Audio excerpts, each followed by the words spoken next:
গরমের দিনে আর যাই খাই না কেন, প্রাণের শান্তি ফেরে এক চামচ আইসক্রিমে। আর মামা মিয়া থেকে অফারে আনিয়েছি জার্মান ব্ল্যাক ফরেস্ট আইসক্রিম। 100 গ্রাম ওজন, আর এতে লেখাও রয়েছে 179 কিলো ক্যালোরি রয়েছে। সে যাই হোক না কেন, ফ্রেঞ্চ ভ্যানিলা বেসের মধ্যে চকো ফ্লেক্স আর চেরি, আর রয়েছে এর সাথে চকলেট ব্রাউনিও।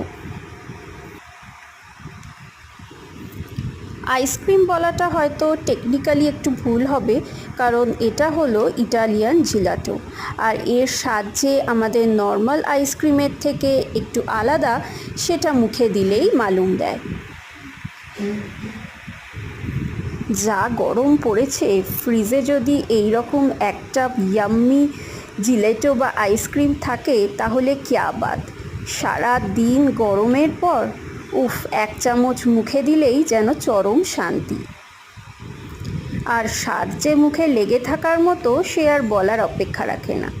তাই জন্য না, কৌটোটা বন্ধ করার আগে আর এক চামচ নিয়েই নেওয়া যাক, কী বলুন? দোষ নেই গরমকালে একটু ঠান্ডা আইসক্রিম খেলে। আই অ্যাম লাভিং ইট। বাকিটা থাক কালকের জন্য।